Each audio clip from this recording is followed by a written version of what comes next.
Cheers, y'all.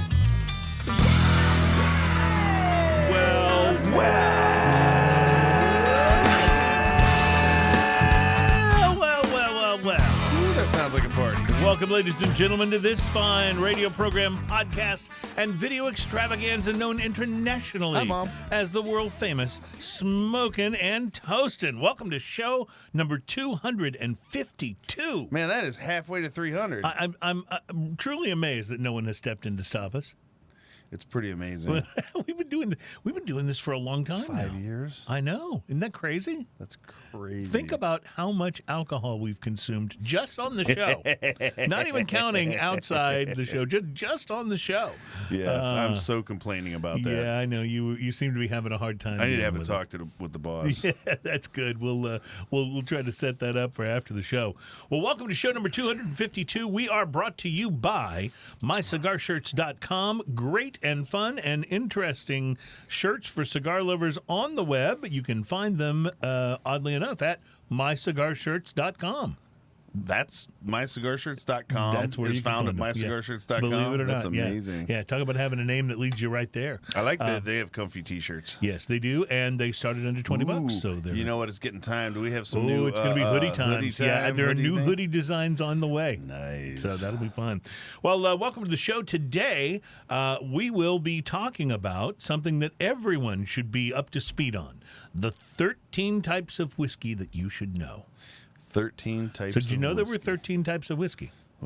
I pay attention to a few of them. Yeah, well, I didn't know there was 13. Well, we'll walk through the whole list. We'll see how good you're doing at at paying attention to the full list. This may be like new goals. I have a feeling you're going to go, oh, yeah, I knew that. Yeah. I knew that. Yeah, I knew that. Also, going to be doing some very interesting tasting in the perfect sort of synchronicity that we like to do here on the show. Since today's big headline story that we're going to cover is 13 types of whiskey, I thought it'd be the perfect week for us to taste a tequila. So we'll. I like how you keep the continuity there. Yeah. It's all in the planning. It's all in the planning. We'll be tasting something new called Demetrio. Their Anejo Tequila will be a part of what we'll be checking out today, as well as. If you're paying attention to this video, you will also notice that Mr. Twirlygig. Oh, yes, Mr. Twirligig. Up and running. Yeah, we have found a way to attach a battery pack to him, because the batteries keep dying on Mr. Twirligig. I have a sneaking suspicion that people come in here at night when we're not using the studio and just turn it on and watch it, and they run the batteries down. That's the only thing I can think of. It's got to be it. Yeah. What is Mr. Twirligig doing when we're not looking? Exactly. He's partying his own He's thing. expending his power in a wanton sort of way. So anyway, he's plugged into a little power bank, and he's twirling now with the Demetrio Anejo Tequila. And as you can see, Ian, I wanted to tell you about this. I'm really committed to safety here on the show. Yes. And to cleanliness. Yes. And when I first acquired this bottle of Demetrio Anejo Tequila, it was, I'm going to go ahead and use the word dangerously. The liquid was dangerously high up the very tall neck of that bottle. Well, that has to be taken care of. Yeah, so I not only took care of removing the plastic wrap so you wouldn't get like finger cuts, Yes. but I also took care of just getting a little tequila out of the bottle. It's nice that you clear the neck so we don't have to worry about right. it, No spillage. Right. And there's like, always that initial, like, when you, especially how long the neck is on that, there's always that initial little glug that happens. and it can just And bounce out over and the you could countertop. drip some on the table You could by get accident. something on the floor and slip, except that it's carpeting, but hey. it could happen. We're all about safety. Yeah, we're all about safety. So I've taken care of the safety precautions for you. That's I'm good like that. That's how I like to roll. Bruce is calling us out. What did He goes, "Oh, I get it. The plug for the sign had to be used for the plug-in for Mr. Turligate because we don't have the neon behind us today." But He that's is calling all right. us out. All right. Where did the neon You go? caught us. Where did the neon go, Adam? Is it just... You just forgot to set Adam it was up. Adam was furiously setting up all this other stuff. Yeah, he was trying to get Mr. Twirligig working because we know how popular Mr. Twirlygig is. Well, and then you among came our in talking regular about listeners. fantasy football, and everything went out of his Yeah, head. well, I'm 0-2 in fantasy football, so it's not there's not much to talk about. I can tell you that. We can talk about some beers, though.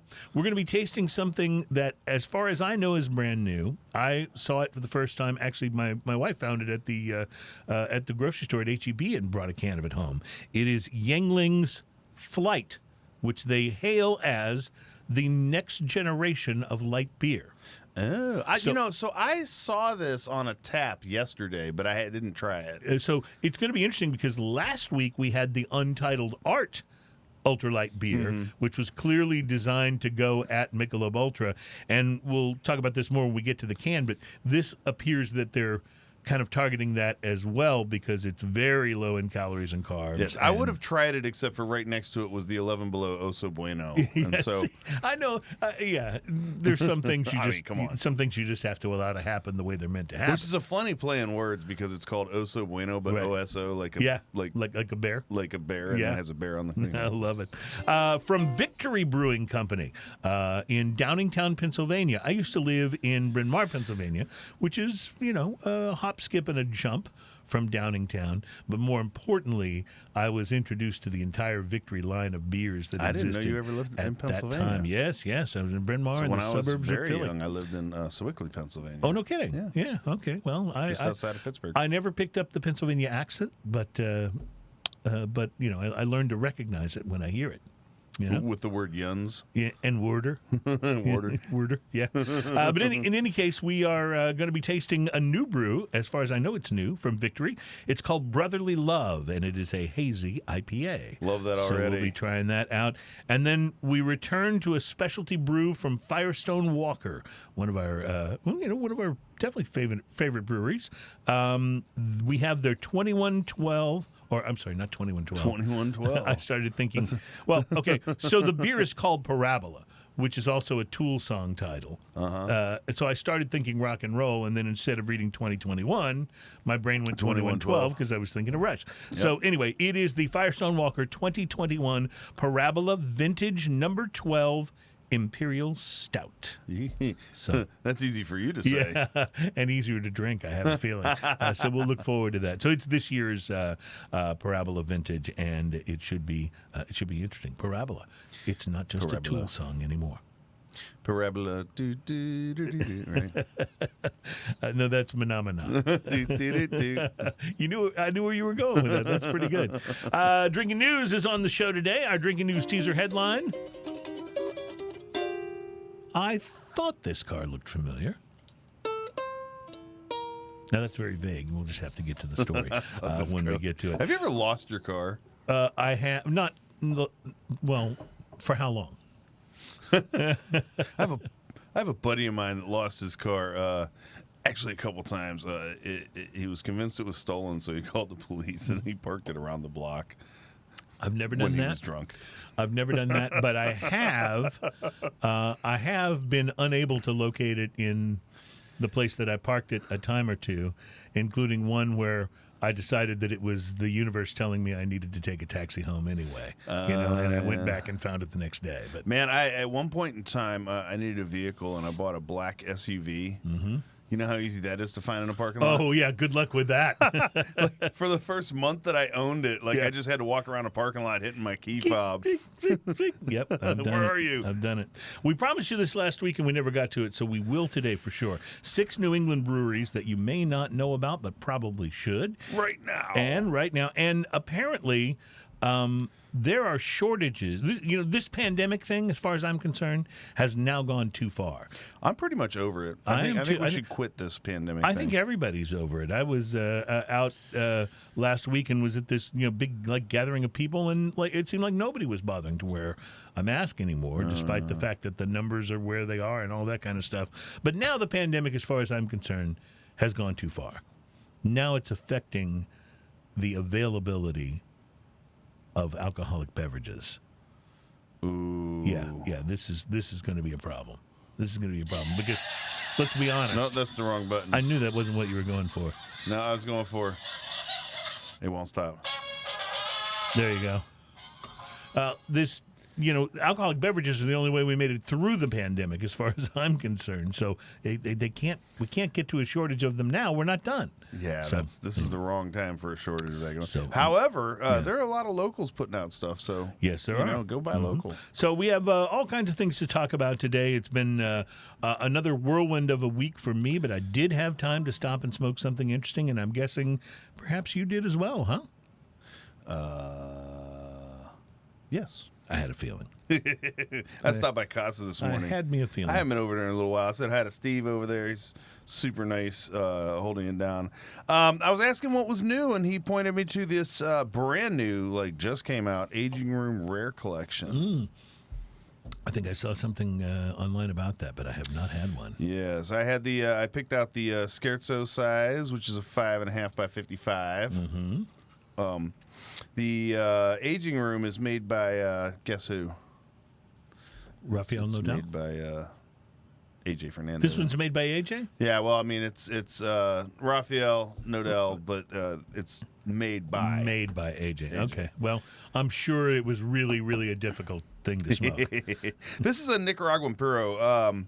The what appearance AJ's on best this, the appearance on this reddish brown, smooth overall, slightly oily, medium firmness overall. Had a pigtail at the cap. I got a nice picture of that pigtail, by the way. Just because if you're not sure what that means, that's where they take and twist the tobacco at the cap instead of doing a smooth. And the idea is round that cap. if you don't have something to clip your cigar with, you can just kind of twist that off, Yeah, and it you can opens up twist the it right head off. of the cigar. So I used a clip on mine, however. Let's see it had a nice Aging Room Rare Collection label and then the Rafael Nodal label underneath it. Nice. The pre-light sniff on this, earthy, spicy with a little fruity sweetness to the smell and a little bit of leather going on. Pay attention to that because those things are all showing up in this cigar. The pre-light draw, I used a clip. It had a pleasant draw, just enough of a resistance to make it pleasant. The pre-light draw on this was bright and fruity with some spice and an earthy background on it. Nice. So I didn't expect so much fruity on a Nicaraguan Piro. Yeah, that's interesting. It was interesting. You're expecting to get earth and pepper. Yes, earth and pepper, definitely. And sometimes chocolate. Right. But fruity. I didn't get any sometimes. chocolate in this cigar. I'm going to go ahead and put that one out there right now, as weird as that is. Yeah. This cigar had some things going on. The initial light had, of course, the... I need to come up with a song for this. Every time we say it, we need to play like a little clip of Nicaraguan pepper blast? Yes, it had I a was thinking about Nicaraguan that pepper today. blast. We need a little It's like, Nicaraguan pepper blast. Yeah. like they used to do on Syphil and Ollie. Did you ever see Syphil and Ollie? It was the show with the sock puppets that was on like MTV or something. Oh, I remember years that ago. it existed. Yeah, and they would have like a little song which was basically just them strumming a guitar and shouting the words of whatever it was. So Nicaraguan pepper blast! Woohoo! Anyway, go ahead. So, so the Nicaraguan pepper blast, backed by earth and leather, a little cayenne pepper in the back of the palate, retrohale. Oh, sorry, I'm a little ahead of myself. That's the initial light. Nicaraguan pepper blast, backed by... Yeah, no, that's where we are. Sorry, I'm getting scattered here. It was the puppet, the sock puppet Yeah, the reference sock that puppets. I was threw you thinking off. sock puppets. The cayenne pepper in the back of the palate. Retrohale is strong, spicy, and peppery. The first third of this. Spicy and sweet. The sweetness reminded me of apple pie. It had this real deep, rich sweetness to Nice. it. The spice is like cinnamon and pepper. It was super, super good right off the bat. The retrohale, sweet cedar and coffee with pepper. I will tell you, the retrohale was strong. So you mentioned cayenne. If you get Make cayenne, your nose burn just a little if you bit. get cayenne in the retrohale, it can like affect you a little bit. Yeah, it made my eyes water just a touch at first. Now, hold on to that thought, because the second third of this, cedar and leather make their presence known here with a distinctive earthiness as a foundation.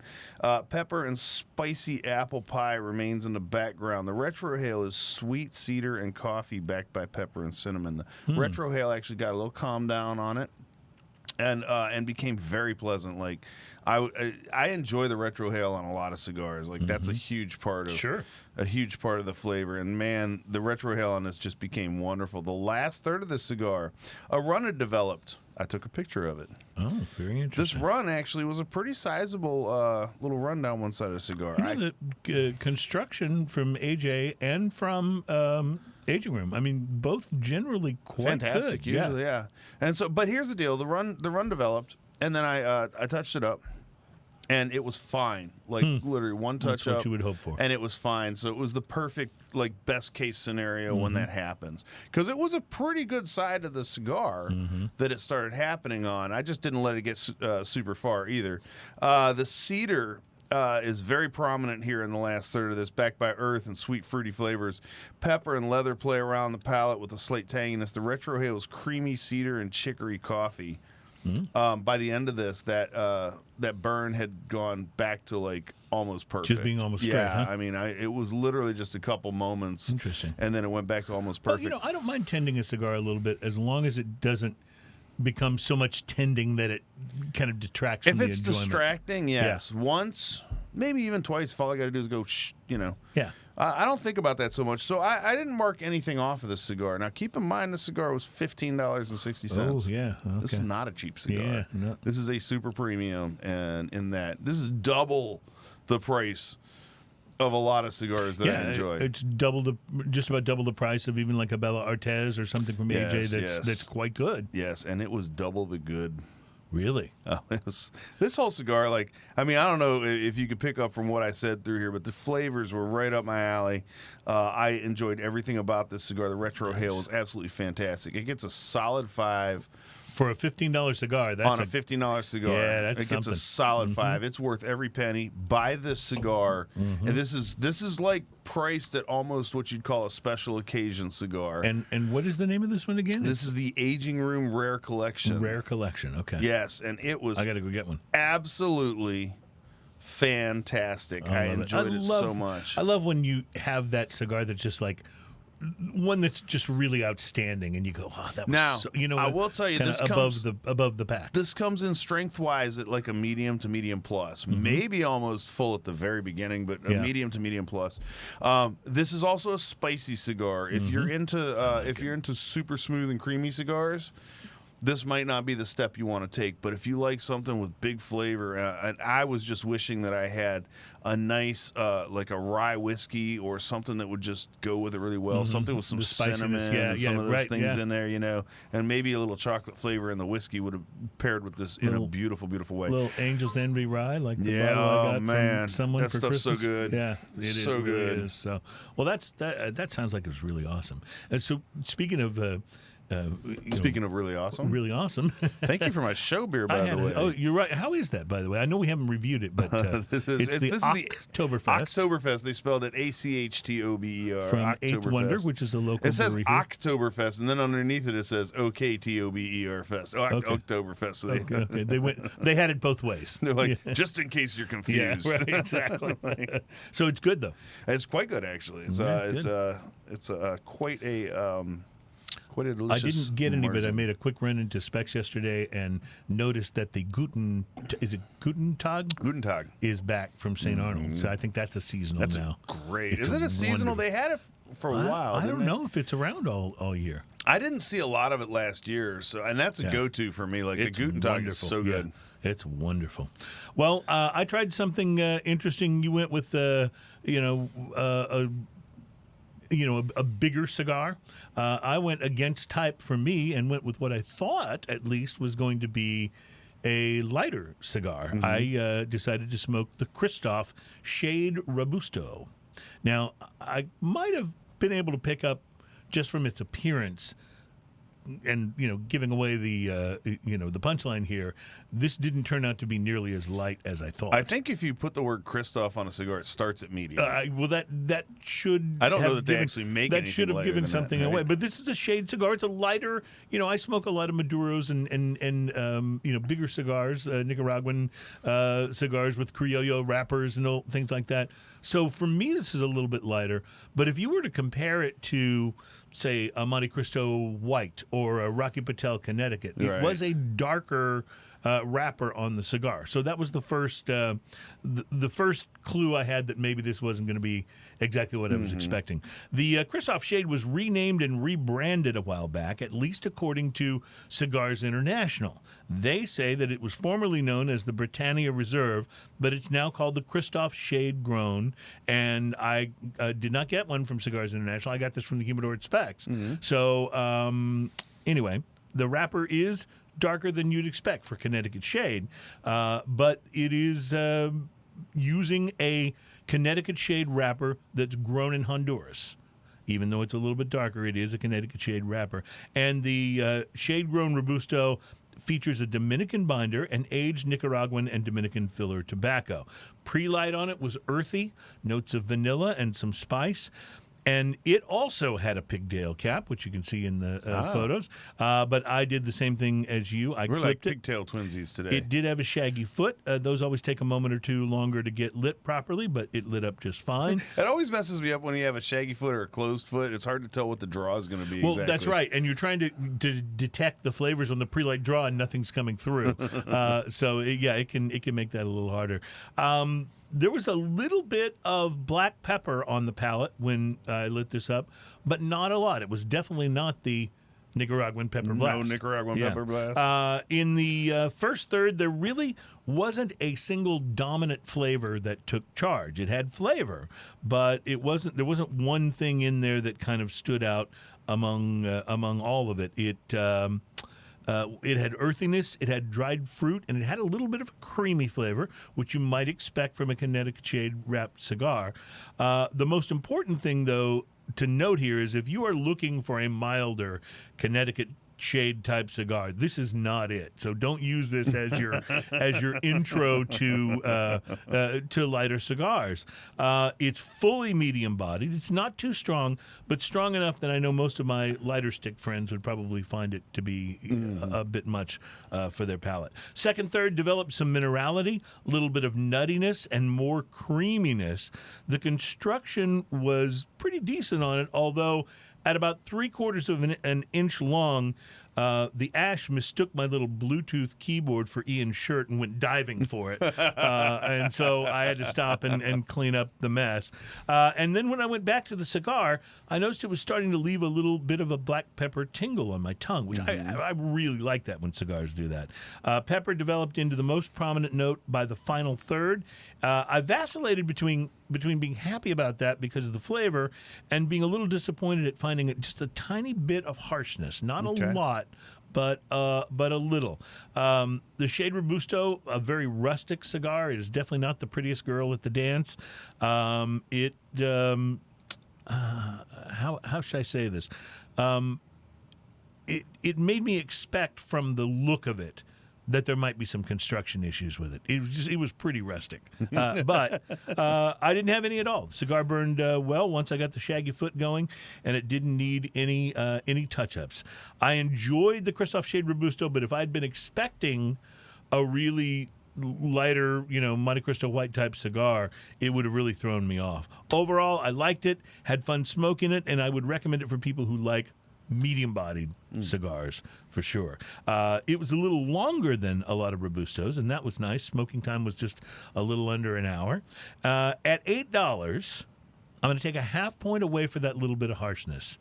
It's just, if it were $6, I probably wouldn't penalize it. But at $8, I'm now comparing it to some of my sort of go-to cigars, and I'm going to give it a 4.5. I would smoke it again. Hopefully that little brief harshness was isolated to just this one cigar, and I did enjoy it, but I can't quite give it a perfect score. And that's the same price range. I had the Bella Artes Maduro just the other night. And that's just such a wonderful cigar. Good. So at that same price range, you can't give this, although I would rate the Bella Artes at that price, I'd rate it above a 5. So Kristoff is one of those companies. I love their Maduros. Well, that's what I've normally had from them, and it's shaggy just this foot Maduro, and it's got such a chocolatiness to it. Standard for me. Yeah, it's so good. It's good stuff. Anyway, so this is recommended, and I liked it because it gave me a little something other than what I was expecting, and that was kind of nice. So, all right, what we are expecting to do today is drink Anejo Tequila,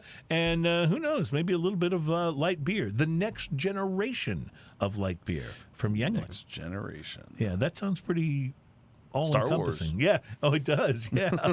Not Star Wars, Star Trek. Yeah, it's Star Trek. So I made the classic mistake. Yangling, the next generation, when we come back, and we also will tell you about some cigars to watch for that are coming soon to a store near you. It's Smoking and Toasting.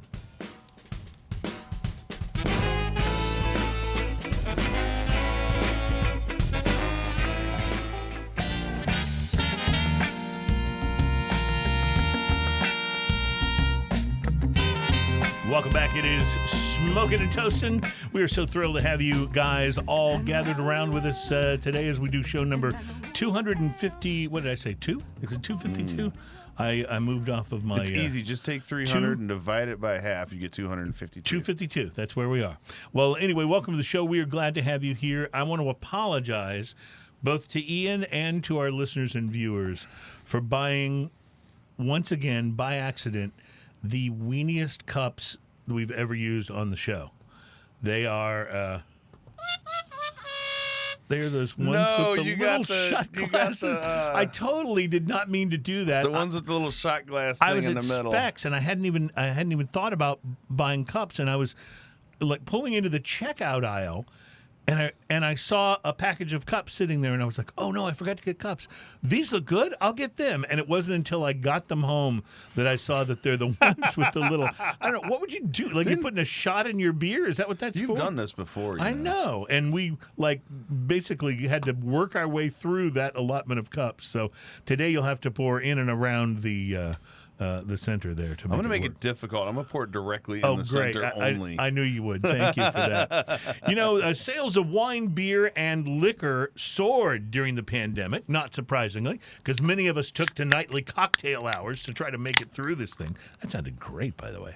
But according to NPR, liquor shortages are still continuing as some states, including Vermont, New Jersey, Pennsylvania, and Ohio, are still having supply chain issues caused by the COVID-19 pandemic. Some of the problems had to do with the logistics of shipping alcohol and getting it to neighborhood bars, stores, and restaurants, and a truck driver shortage has caused a bottleneck. In some cases, a shortage of actual bottles is to blame for the lack of booze. So I don't know how we get this fixed, but some states are telling people to be flexible with their tipple. Others, like Pennsylvania, are going a step further. They're rationing their liquor supply with purchase limits. This. Did you ever think you would live in a country where they'd be rationing liquor sales? Madness. Sean Kelly is a representative for the Pennsylvania Liquor Control Board. And by the way, in Pennsylvania, I think we've talked about this before, but I remember from living there, all liquor and wine has to be bought at a state-owned store, and beer you can buy from the beer distributor. Yes. Or you can carry a six-pack out to go from your favorite restaurant sometimes. And bar. Yeah. So that's a weird thing, by the way, going into a bar, grabbing a six-pack and coming out. That feels weird because, I've lived in Texas so long. Yeah, I know. Where you'd be immediately tackled by police in the parking lot if you carried a six-pack of beer. Although I understand that's changing, though. That's changing, yes. Yeah, so yeah. Our laws are changing, like, a whole bunch lately. It's very bizarre. And a lot of it was because of the pandemic, the changes in the brewery and brew pub laws and the tap room laws and your ability to carry out. It's gotten a little bit easier, and I think overall that's actually a good thing. So when I lived in Pennsylvania was when I really discovered Yangling, and it is really Yangling is to Pennsylvania, basically like Shiner would be to us here in Texas, right? It is. Well, it used to be Rolling Rock too. Yes, Rolling Rock. But Rolling Rock got bought and diluted. Rolling Rock got bought and totally diluted. I used to drink Rolling Rock a lot. I actually really liked it. It's not the same. It is now a bargain basement beer, and it's not good. Yeah. But Yangling stuck to their flavor, stuck to their quality, and they are a thing. Even if you're just changing planes in the Philadelphia airport, you can find a Yangling to carry onto the plane with you. Or I don't. Will they let you carry beer onto the plane again now? I don't think so. They used to. You can buy beer on the plane sometimes, though. Yeah, but depending on the flight. I think it depends on the flight because a lot of flights they don't offer alcohol. In any case, Yangling is the thing, and we've not been able to get it here in Texas for a long time. That just opened up. And I discovered when my wife brought this home, this Yangling Flight. If you look at it as it spins on Mr. Twirlygig, you can tell just by the design of the can they're going after Michelob Ultra here. Oh, yeah. And so while we found Untitled Art, their ultralight beer that we had last week was okay. It was good.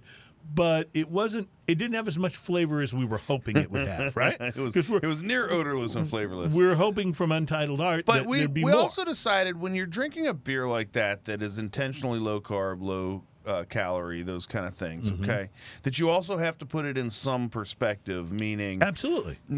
At that point in time, you're not drinking barley wines most of the time, or Right. heavy, double IPAs and things like that. So that whole a cracker's real good if you're hungry. Yeah. So You're absolutely right. If you're on a So carb maybe. restrictive diet and you've been, denying yourself any beer at all, and you get a chance to drink one of those, it's probably a pretty yeah, I mean, awesome if you've thing. been like, all I can drink is vodka recently, then Yeah. it's probably a pretty good tasting beer at that point. Well, I thought we'd see how Yangling did at an attempt at essentially doing the same thing. Because Yangling, regular Yangling, and I've had Yangling Light as well, and they both have a strong flavor to them. They're not like a Budweiser or a Miller, where it's just kind of a medium-ish flavor. It's a little bit No, stronger. it's got a good broad flavor It's to it. stronger. So I thought it'd be let me interesting be to honest. see what they I do with love this. Yingling for the fact that I haven't been able to get it for a long time. It's something different. It's Right. fun. I don't think it's the greatest beer out there, but I it's a agree. good beer. It's a good and solid it's beer. a good standard. I'm glad we have it now here in Texas. I think it's funny though that I'm pretty sure that what happened is Yingling was trying to get around TABC ridiculous rules, and they said, you know what, we're just going to open a brewery in your state. Is that what they did? Yeah, up in Dallas. Oh, okay. So that's how it happened.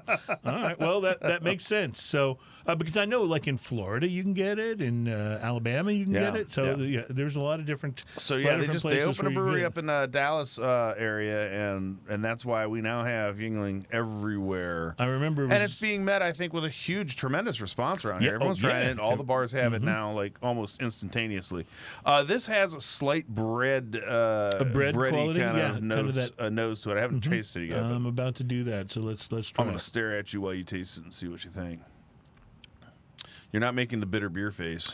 No, So it's but better I'll than tell you- Michelob. I'll tell you, there is more flavor here than there was for Untitled Art, and certainly more than a Michelob Ultra.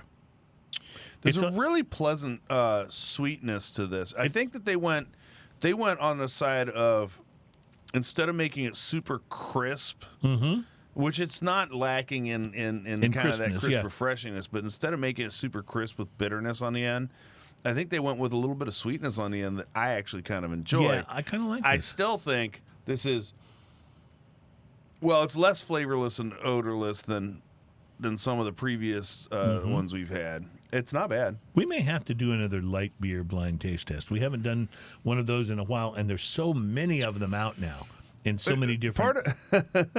Part of the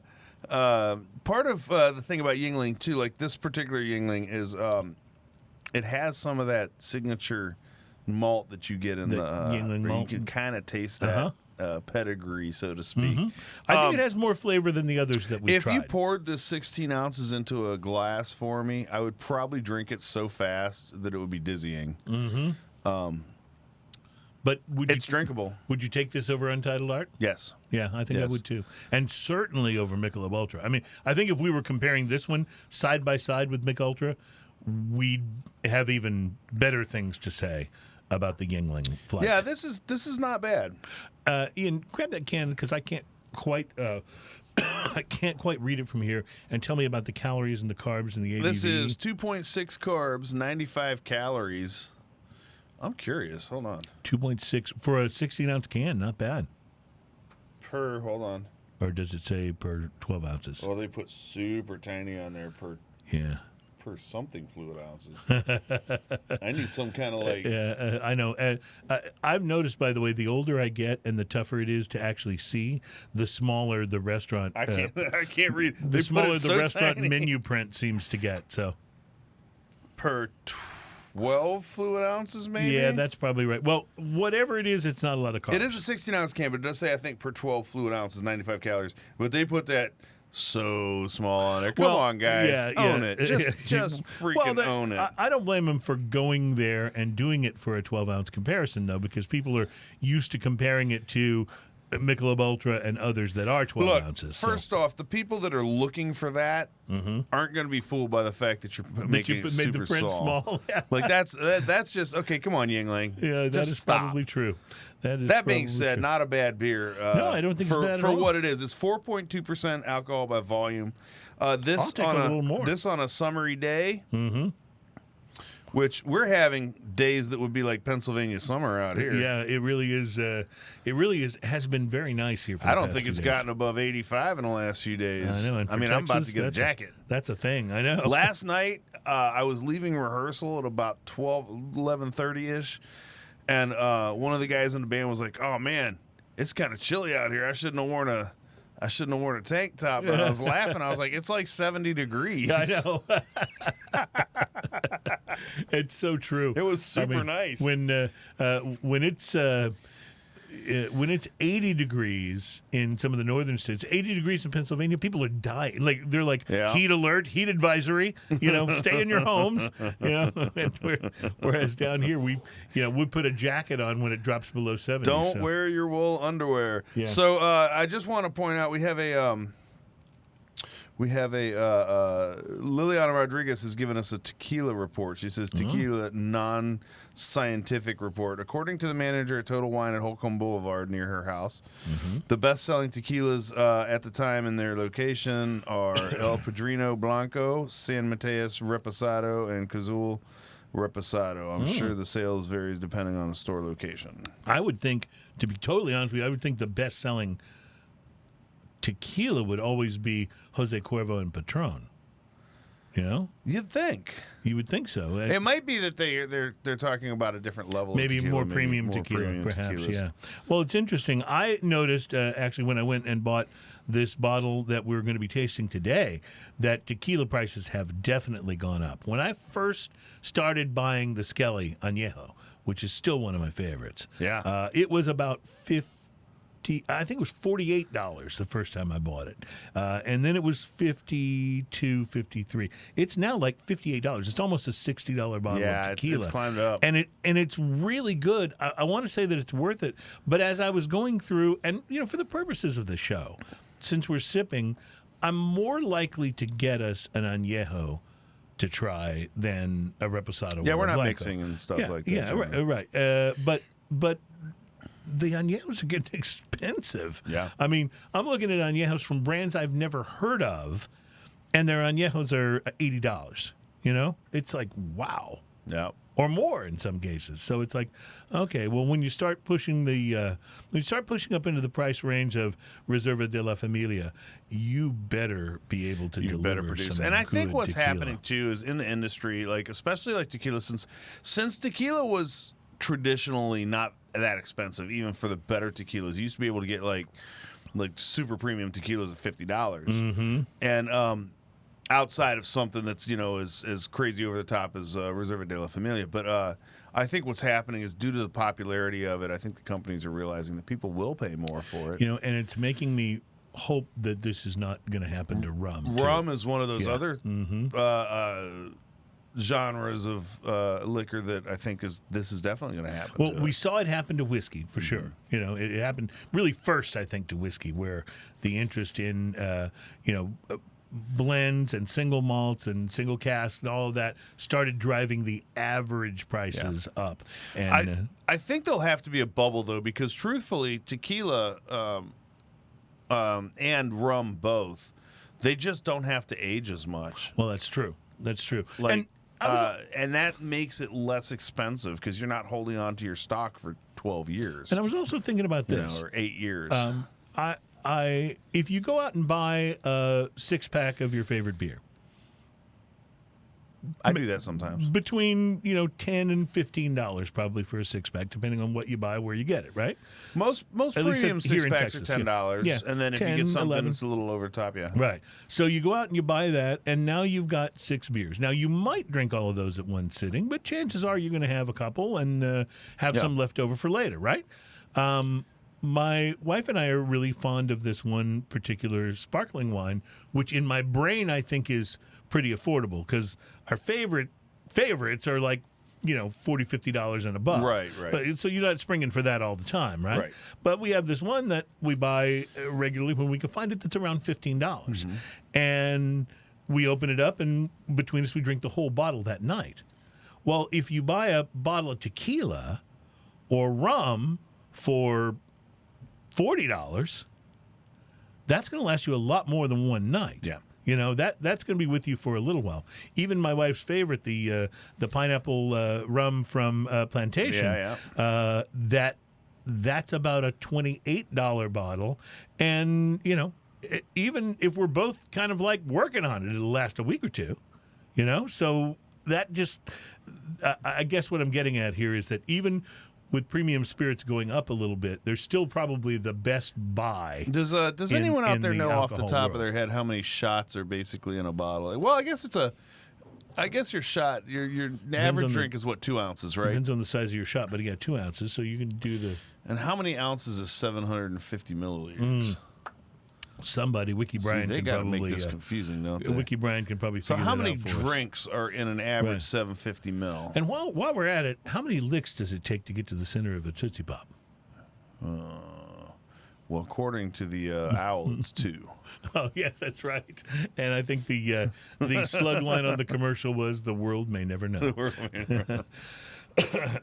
Let's talk about some cigars to watch for. After being delayed for nearly a year due to logistical complications, delayed the release, La Hacienda First Growth from Warped Cigars should finally be on shelves next week. La Hacienda First Growth is a stronger version of the original La Hacienda line, even though it's made with the same blend of all Nicaraguan tobaccos.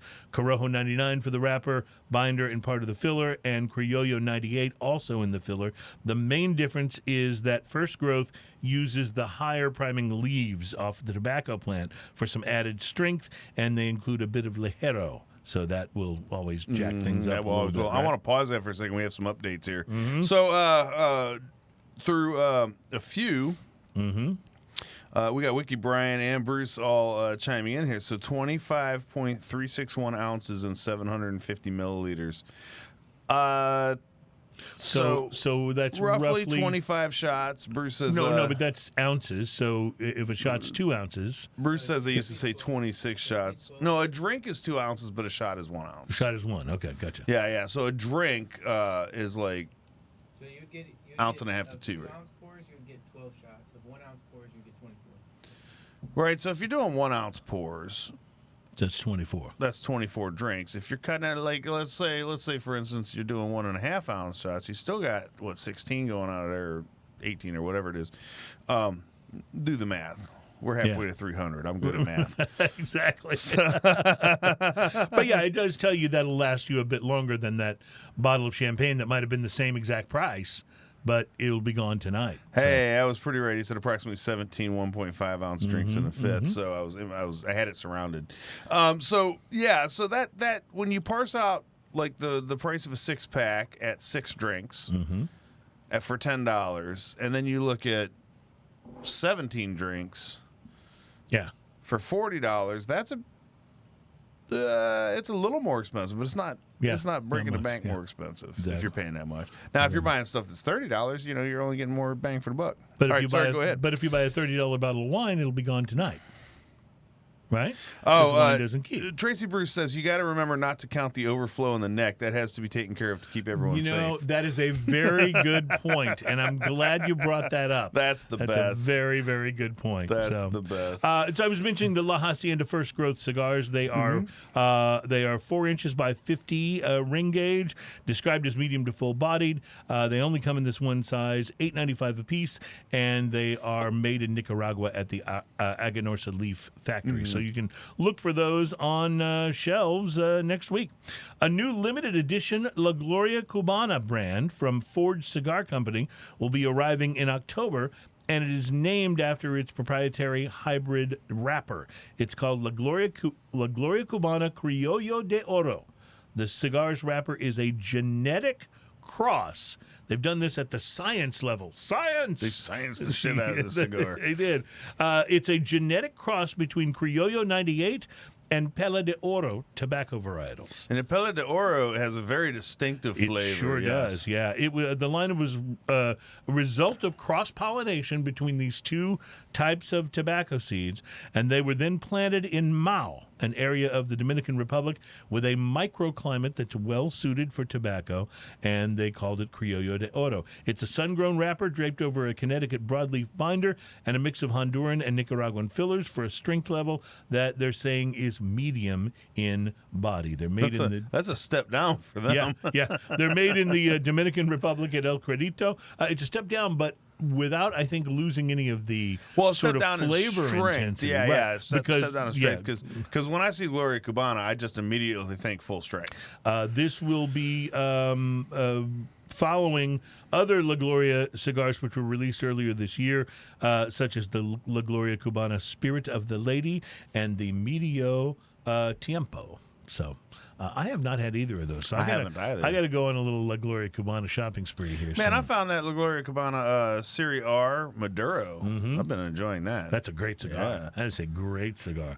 Speaking of Serie, Oliva Serie 5 or Serie V Melanio has joined the JR Cigar 50th Anniversary Series with its first ever rounded size for the U.S. The Oliva Serie V Melanio, a special tweaked version of the Oliva Serie V, was first introduced in 2012. Since then, it's been one of the most consistently high-ranked cigars in the industry. $10 to $12 for that cigar is so delicious. And several 90-plus ratings in Cigar Aficionado at that price. Amazing. The number one cigar of the year in 2014. Up until now, all Melanio releases in the U.S. have been in the box-pressed format, but for this special anniversary series, Oliva has brought a rounded Vitola to the American market for the first time, and it's all in honor of the 50th anniversary of JR Cigars. So obviously these are hand-rolled at Tabacalera Oliva de Nicaragua. They use aged Nicaraguan tobaccos for both the filler and the binder.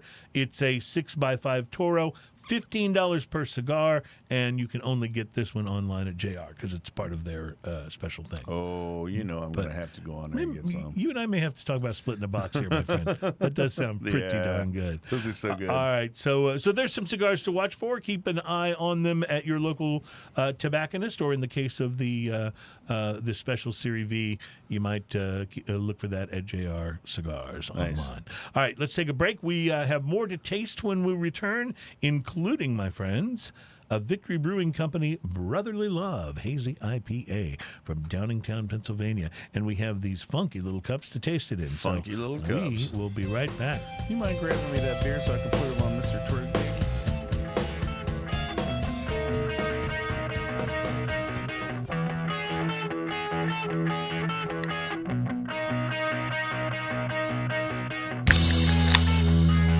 Welcome back. It's Smoking and Toasting. I like doing the opening right on the downbeat there. That was timing good. That was good, yes.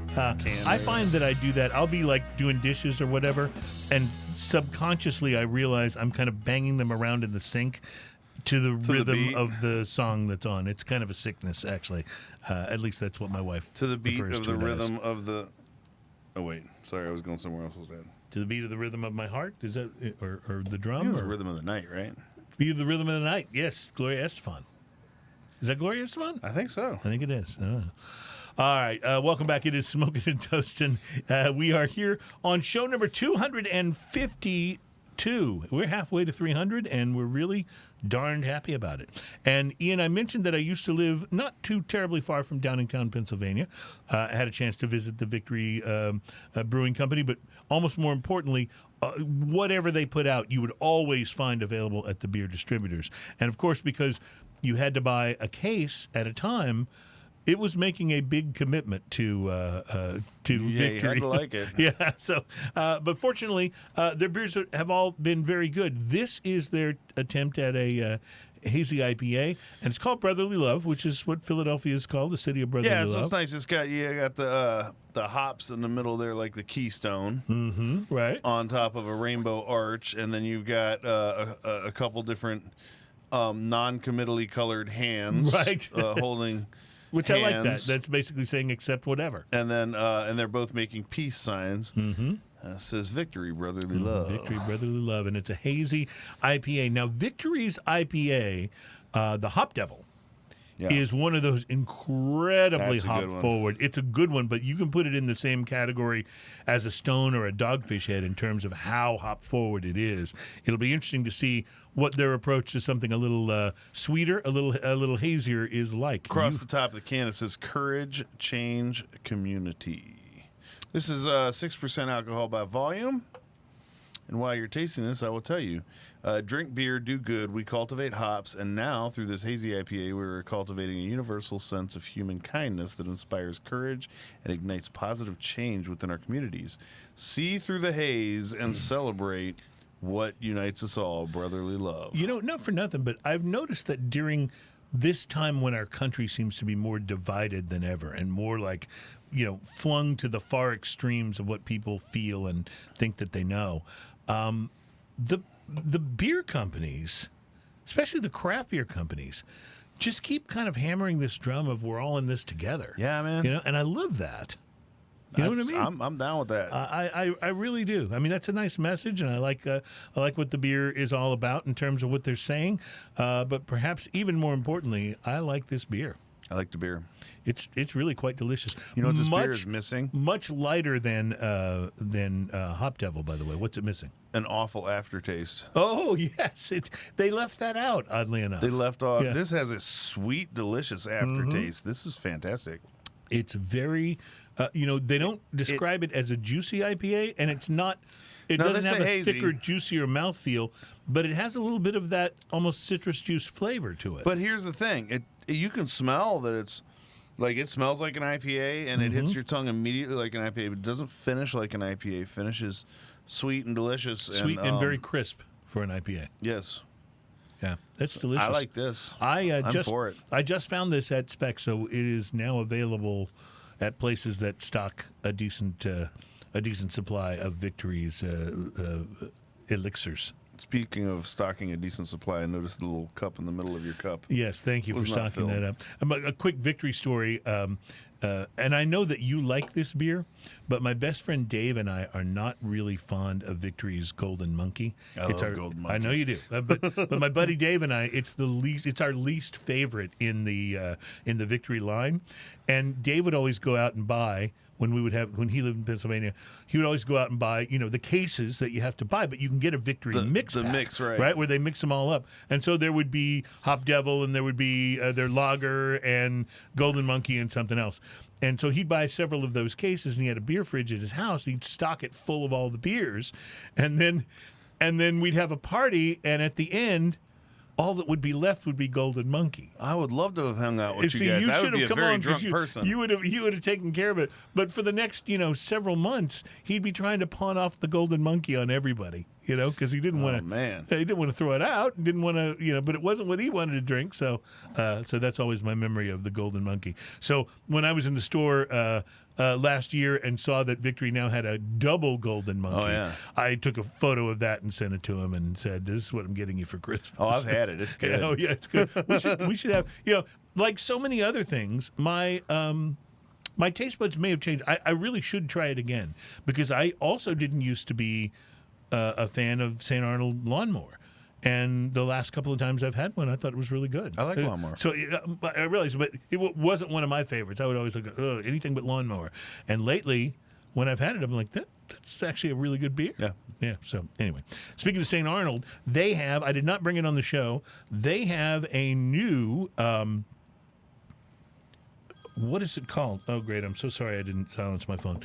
They have a new IPA that I just had one of yesterday, and it was really, you know what it was? It wasn't an IPA. I think it was a pale ale. It was a hazy pale ale. and it was delicious. So I'm going to get us some. We'll try it on the Okay. show. But very, very good. Or I'm a San Earl fan. we could always just invite those guys back because they're fun guests to down have with on the that. show. Speaking of inviting back, guess who's going to be on the show next week? Tell me about it. Trenton from Oliva Cigars. I freaking love that So guy. do you remember the last time he was on the show? He got. We talked about how Oliva very seldom puts out something new. Yes, they stay yes. with their core line. They don't go into the cigar of the week expose like Right. some places do. But yet during our show when he was on live with us, we were live from Stogie's. I remember this. Mm-hmm. He got notified by his company about a brand new release, and he broke the news Right on the there, show. on the show. Apparently, that cigar's about to come out, and I think he has some. Ooh. So we're going to meet with him and do some smoking next week. Oh, yeah, that sounds So great. I'll be looking okay, forward so to we that. got to set up a cigar lounge and everything Yeah, else. yeah, oh yeah. I'm sure we can find something. Yep. Because we have to. If not, we'll be on my balcony doing the show from there. Because we got to try out this new cigar. I'm looking forward to it. Okay, let's take a break. We still have drinking news to do, and we got to drink us some tequila. We still have drinking to do. We have Anejo Tequila. The neck of the bottle has been cleared, and we will be getting to that. For safety purposes. Yep, that we'll be getting to that coming up. That's the Demetrio Anejo Tequila coming up next segment on Smoking and Toasting.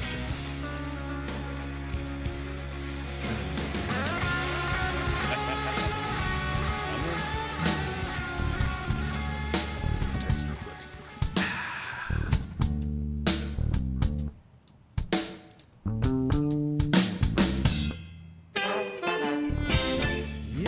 Man, that sounds like a talented Welcome bunch back. of folks. Yeah. Guitar player's a little flat, I think, but other than that, they're pretty good.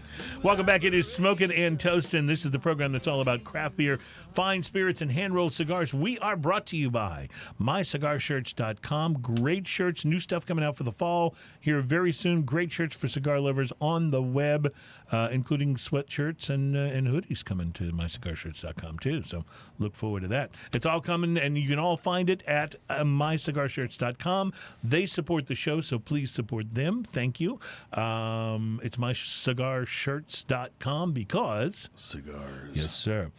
Ian, there are 13 types of whiskey, Prove it. and you should know about it. So here we go. You want to keep count? Go ahead. All right. This is from an article from Gear Patrol. I didn't know that Gear Patrol was a place where you could find out about whiskey. But they say that for good or for bad, there's more whiskey on the shelves today than there has ever been in the history of the spirit. And that certainly is true. I noticed at Specs, it's like 3 whiskey aisles now. Yeah. It's like crazy. So anyway, more competition between producers makes better products, and the quality of whiskey on shelves is likely at an all-time high. I want to amend that statement. Yeah? More competition does create better products. Yeah. It does mean you also have to sift past the not-so-good ones. And that's true. And that's really, it was part of the reason why we started this show. The number one reason was samples. But other than that, we was like, you know what, we can taste some things, let people know what we think. It's not like we're experts by any stretch of the imagination, but we do know some experts, and we'll have them come on the show. Well, I'm going to point out, I'm a big fan of whiskey, and if I don't like it, it's probably not even worth drinking. I'm with you. I understand what you're saying. Totally. Because I like most whiskey. Right, yeah. It's kind of that way for me. It's like, how bad does a cigar have to be before you say, that was not a good I set the cigar? bar pretty low. Yeah, exactly. So, whiskey styles. Soylent whiskey is still whiskey. That's a good point. I'm going to have to think about that now for a while. All right, so let's start with straight whiskey. If the whiskey uses the word straight in the prefix on the bottle, it indicates that legally the whiskey, which could be bourbon or rye or whatever, but the whiskey inside those bottles must have been aged in charred new oak containers for at least 2 years. Mm-hmm. If it's not, they can't call it straight whiskey. In line with any whiskey designated as a bourbon, it is illegal for straight whiskeys to include added coloring, and 99% of all decent whiskey is straight under those particular terms. Now, there's bourbon whiskey. Bourbon is made from a mash of at least 51% corn. I know you knew these two, right? Contrary to popular belief, bourbon does not have to be made in Kentucky to be called bourbon, although Kentucky is often put on the name of the bourbon for marketing purposes. Bourbon also must not exceed 80% ABV, which is 160 proof, in the mash, and cannot enter maturation barrels, all of which have to be charred new oak, above 62.5% ABV when it goes in, which is 125 proof. Bourbon is the largest category of American whiskey and is known for appeasing a wide range of taste and preferences. There's more variance and choice probably within bourbon than in any other whiskey category.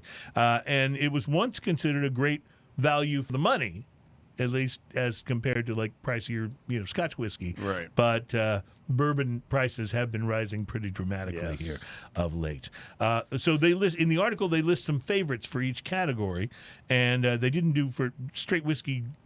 Encompasses a lot of different things, so they didn't do for that. But their favorite bourbons, they list Knob Creek Small Batch 9-Year, Four Roses Bourbon, and Evan Williams Black Label. I don't know. Nothing wrong with that. Hard to argue with any of those. So, more interesting comments coming in? Yeah, we're getting some fun ones there. We got some back and forth talking going on and stuff like that. I'm just trying to keep up with what's going on. All right, the next category is rye whiskey. Rye has the same production proofing that rules that bourbon has, mashed below 80% ABV and aged below 62.5% ABV as well. The difference is in the balance of grain used in the mash. As you might guess, rye takes a majority of at least 51% for it to be a rye whiskey. While no rules exist without exceptions, most rye whiskey is relatively affordable, and the spirit is known to reach peak maturity when the whiskey is at its best a little sooner than other whiskeys. And there are exceptions, because if you've tried to buy a bottle of Whistle Pig, there are some expensive ryes out there. But anyway, you can expect more pepper and spice-forward whiskeys from the rye category. Don't be surprised by rye whiskey. They say, though, that's nearly indistinguishable from bourbon. Okay, so anyway, there's plenty of ryes, especially those made in Kentucky, are made with the minimum rye grain and aren't nearly as aggressive as some of the others. Spicy. Yeah. They list their favorites as Old Forester rye, Sagamore Spirit rye, Rittenhouse rye, Wild Turkey Rare Breed rye. And I have to add the Angel's Envy rye that you bought for me as a gift. That's one of my favorite whiskeys And that's ever. a spicy one, too. That's got some spice, but in a nice, it is just so wonderful delicious. way. Yeah. Next category is wheat whiskey. Like bourbon, rye, and most American whiskeys, wheat whiskey is subject to the same production proof threshold and must be matured in charred new oak barrels. Wheat whiskey is created from a mash of at least 51% wheat. So you remember how the rye has to be 51% to be rye? Same story. It's far less popular than rye or bourbon. For whiskey purposes, wheat is often considered to be the opposite of rye, where rye gives you the strength and the spice, then the wheat is more sweetness and floral notes. The most popular wheat whiskey is probably Heaven Hill Distillery's Bernheim Straight Wheat Whiskey. Have you tried that? I have. And it's something you like. I know you're a fan of ryes, but the wheat whiskey is nice. It's a different profile. In addition to that, as a favorite, they also list Woodford Reserve wheat whiskey. I haven't tried that one. And we'll have to get a bottle of that and try it on the show. Sounds good. Malt whiskey is the next category. Set to the same standards as wheat, rye, and bourbon, but built off a minimum 51% malted barley mash. Okay? For most whiskey drinkers, malt whiskey is first and foremost Scotch whiskey, because most Scotch is malt whiskey of some kind. But there's plenty of American malt whiskey as well, most of which is coming from craft distilleries like Westward, Stranahan's, and Copperworks that are experimenting with new mash bills. Westward American single malt whiskey they list as a favorite, and also Copperworks American single malt whiskey. So single malt is actually the next category. It's not defined so strictly for American labeling purposes, they say, but single malt whiskey is very well defined in Scotland, where it originated. All malted barley, and it has to be entirely made at a single distillery. Single malt whiskey, without the E this time, is Scotland's most famous export. For single malt, and I've said this on the show before, but for anybody listening that doesn't know whiskey very well, when you see the word single malt on there, that's telling you two things, actually. Yep. Mm-hmm. It's telling you that all the malt came from, and ingredients came from one distillery, a single distillery. That's where the single comes from. And then the malt means that the malt is the bulk of the mash bill. Now, American distillers are not required and bound to follow the single malt restrictions from Scotland. And so you could make a single malt American whiskey with malted barley and rye, for example. But many of them actually abide by that. They kind of stay true to the rule of the letter of the law on it, even though it's not really law in the U.S. It's law they're in sticking Scotland. to the letter of tradition on Letter that. of tradition, And thank you. I think that they would get a little bit blasted if they were stepping out of that and think still that's trying to probably sell right. it as single malt. Sure, agreed. Because that becomes because people know they know the term single malt. Mm-hmm. You know, when they see that signifies a certain quality, a certain thing that's happening, even if they don't understand what single malt means. And I think if you use that without following that tradition, Yeah. then Then you're probably going to Yeah, you're probably Wade trying Woodward's to- going to be on your case. yes.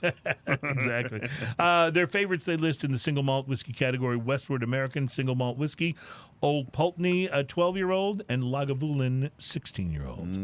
So that does sound good, doesn't I it? haven't had the Old Pulteney, but I've had the Lagavulin. Corn whiskey is the next category, a mostly forgotten category, dominated by the very cheap mellow corn and its corn-obsessed cult following. I have had mellow corn. Corn whiskey must be made of a mash of at least 80% corn and is subject to that's 80% now, not 51, and it is subject to the usual production proof restrictions. Interestingly, corn whiskey cannot be subjected to any manner of extra treatment to charred wood beyond the standard aging process. Corn whiskey, of course, is noticeably sweet, and very few distilleries make it. I have not had mellow corn, which they list as one of their favorites. I have. Actually, one of our guys that watches the show quite often, I went to a bar where he was bartending. He goes, "Hey, have you tried this?" So we tried Had you not some only mellow a corn? half a shot just to try it, but also we made a couple drinks with it. And you thought it worked well with mixed drinks, huh? Mixed drinks. Well, I think it also attests as bartending. Like there are certain mixed drinks that work with certain things, and so the mixed drink we have is very pleasant. By itself, it's a little sweet. It's definitely its own thing, and you can taste you could smell the corn, like you smell that thing coming. I have not had mellow corn, but I have had the other one that they list as a favorite, and it's Balcones Baby Blue. Okay, so you know what I'm talking about. So that's a wonderful whiskey, but yes, you can almost taste, and maybe because they call it Baby Blue, but in my mind, that whiskey tastes kind of like blue corn Like smells. after you take a shot of it, you Yeah. actually have to pick a kernel out of your teeth. Exactly. You have to be Yes. careful because it'll get stuck there. That's exactly right. Travel with one of those little plackers things. It'll work out for you. The next category is light whiskey. It's not diet whiskey. But it originated in 1968, and the light whiskey designation is pretty rare nowadays. But some distillers, notably I'd never even heard of light High whiskey. West. So here's something new. High West is listed as a distillery that have released bottles of light whiskey. It exists somewhere between standard whiskey and neutral grain spirit. So it's lighter than whiskey in color, but darker than a neutral grain. Is this a less spirit. aged, or is it a... Well, they say production proof must be greater than 80% ABV, but less than 95, and it has strict maturation requirements. In most times, most light whiskey is used as part and parcel to blended whiskey, most commonly Canadian blended whiskey. Gotcha. So yeah, I don't know if I've seen any of that. Have you? I haven't tried anything that was called light whiskey to my knowledge. The next whiskey types they break down by region, and they list as one regional type Tennessee whiskey, Which it's is also a great song. yes. It's as sweet apparently as strawberry wine. Yeah, It's or so I've heard. Smooth Warm as a glass of as a brandy. glass, or warm as a glass of Yeah, brandy. it's not a legally defined style of whiskey, but most location-based whiskey styles aren't either. You know, you've got Texas whiskey and Kentucky whiskey, and Tennessee whiskey makers like George Dickel and Jack Daniels pride themselves on not being bourbon makers, but for all intents and purposes, it is bourbon with a small step added. And that step, which is called the Lincoln County process, sees that final distillate run through charcoal strips, chips, or a charcoal filter of some kind, before it goes into the barrels for maturation. It's said that process smooths the rough edges of the distillate. They list as their favorites Jack Daniel's single barrel proof, and George Dickel bottled in bond. Oh, nice. I have some of the George Dickel bottled in bond at home. That's a lovely little whiskey. And Jack Daniel's Old Number 7, not a fan, but everything else they make, so good. Mm-hmm. Irish whiskey. Irish whiskey is famously light and easy drinking because of the region's focus on malt-based whiskey and virtually no interest in peat. The laws of the land in Ireland state that Irish whiskey must have malt in the mash. Other grains may be added, but malt is required. It must also be produced in Ireland or Northern Ireland and must be bottled above 40% ABV. Yeah, it's the Irish. Unlike American whiskeys, Irish whiskey makers may use caramel coloring to deepen the color of the whiskey in the bottle if they want to. Their favorites: Green Spot Irish whiskey, which is so good. Yeah, Tullamore Dew, which I think is a great whiskey, and Bushmills 16-year-old. All those are great. But let's talk about Jameson's for a second. You know what's wrong with Jameson? What? Not a damn thing. Yeah. You know, it's interesting. We had a bottle of the Jameson Blender's Dog. Oh, yeah. That we had here on the show. And I remember we really liked it. And then we did the blind taste test, and it didn't fare that well. Yeah. So I took the rest of that bottle home and stuck it back in the bar and thought, I was kind of disappointed. Like it didn't do better. A couple weeks ago, I pulled it out, poured myself a little.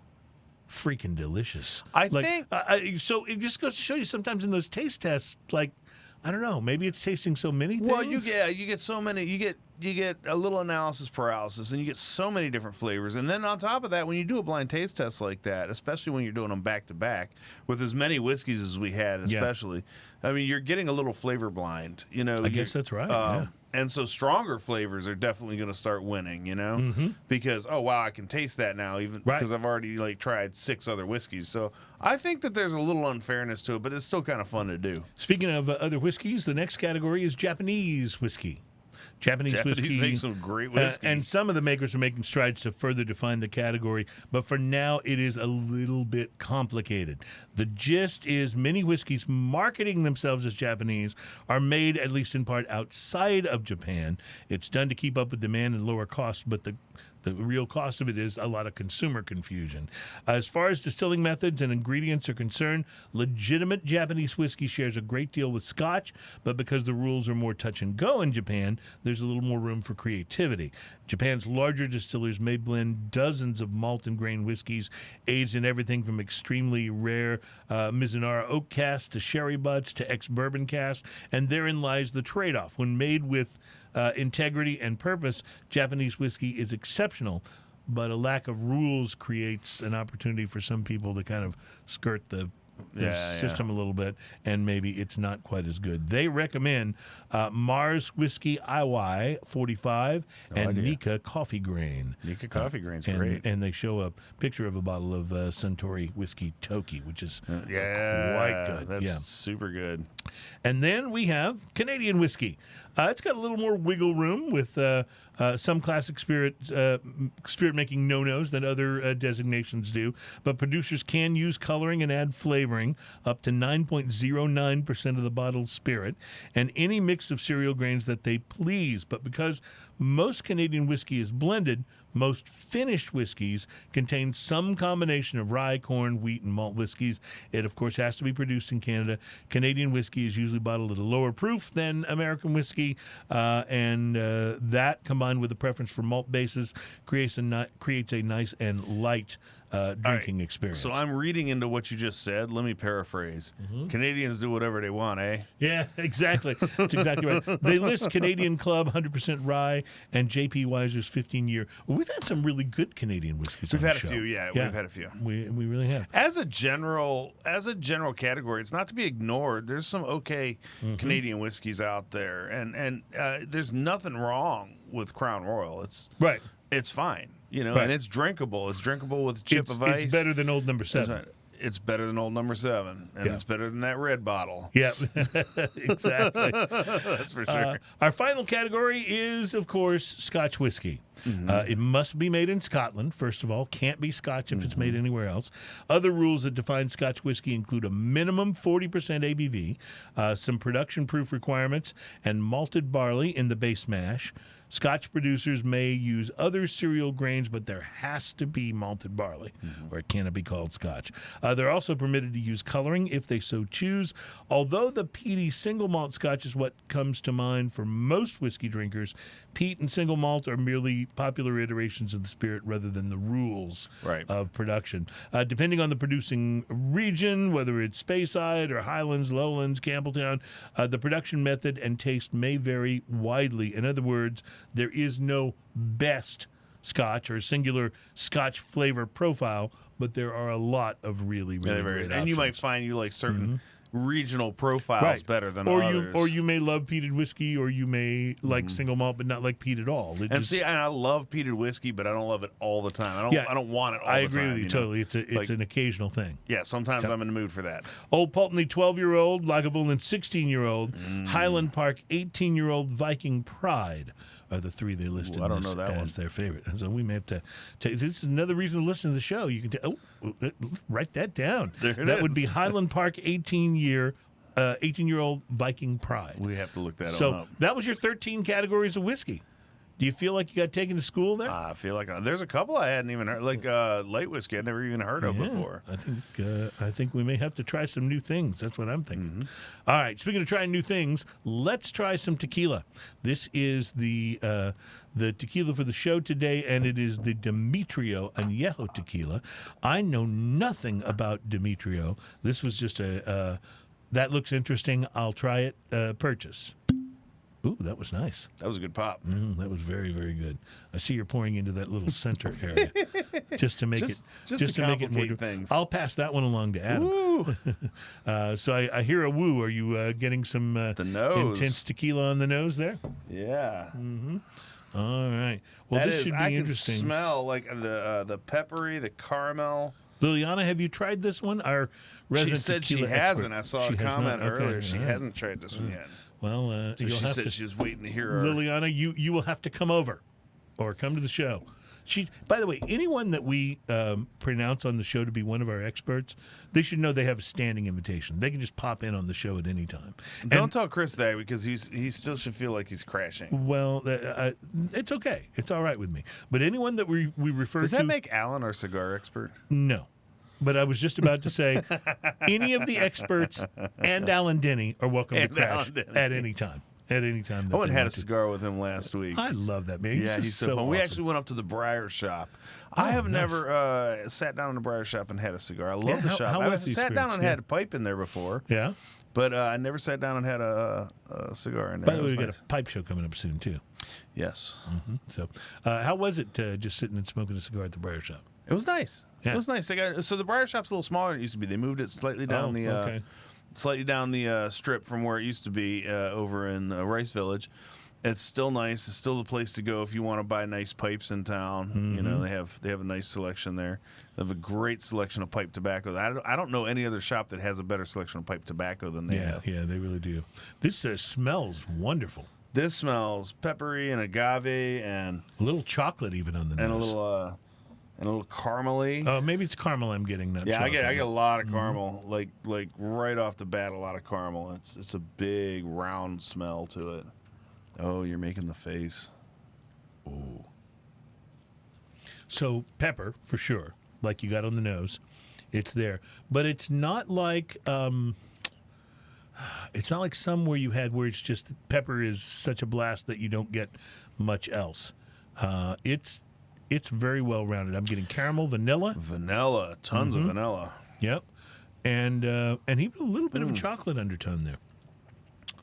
There's almost a powdered sugar kind of bit to the aftertaste that's super nice. It is very dry, don't you think? It is drier than expected. And the funny thing is, as peppery as it smells, the peppery just doesn't hit you right up front. It hits It's you more not like- towards the middle and the back of the It's not like I think I had palate. when I was in LA. I think I had the Sauza Anejo, which was very peppery. It was good, but it was very peppery, and that's kind of all that it was. This is much more nuanced and really delicious. Anything that you can I'm tell enjoying us? the aftertaste on this. Yes. Just what it's doing on my The tongue. There's a finish little, is just wonderful. almost there's an oaky dryness and then this great little vanilla thing. Mm-hmm.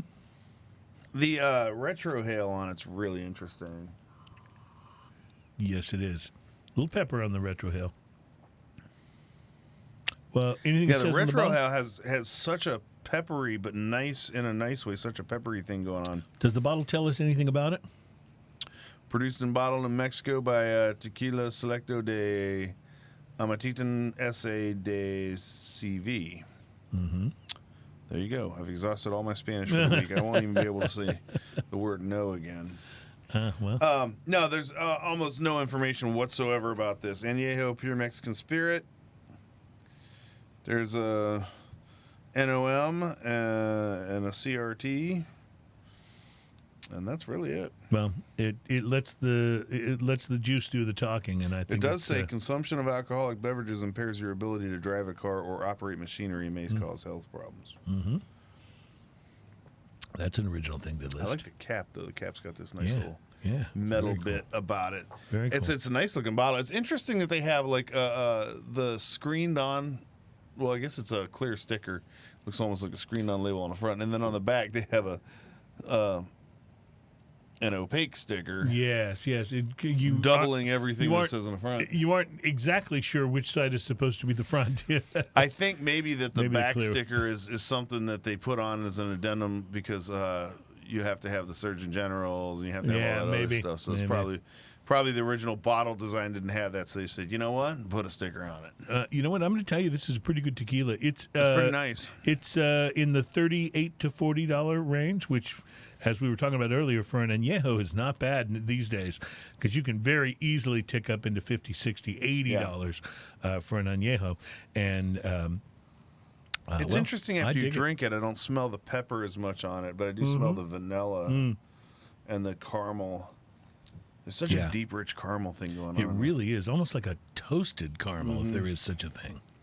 You know what that is in there? What? There's a little marshmallow going on. Oh, you're so right. That's where the toastiness is coming from. There's maybe. a little like toasted marshmallow going on in that. I'm liking it. All right, It's not powdered sugar. That's what it is. we're going to keep sipping this while we take a quick break, and we will be back in our final segment. Not only what? Bruce asks, "Do you retrohale a drink the same way you do a cigar?" I don't recommend it, there, buddy. Yeah, probably not.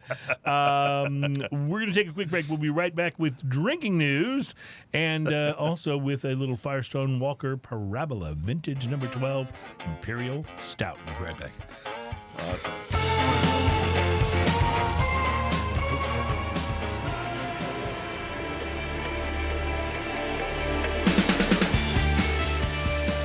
Welcome back. It is Smokin' and Toastin', the program that's all about craft beer, fine spirits, and hand-rolled cigars. We're on show number 252, and we are brought to you by MyCigarShirts.com. Great shirts on the web for cigar lovers. MyCigarShirts.com because... Cigars, yes.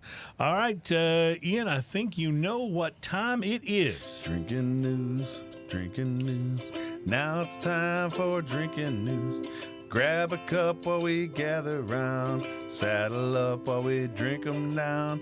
I've got a story and I swear it's true. So now it's time for drinking news, drinking news. Now it's time for drinking news.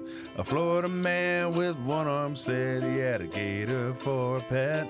When I asked about his absent arm, he said, I had to take my gator to the vet.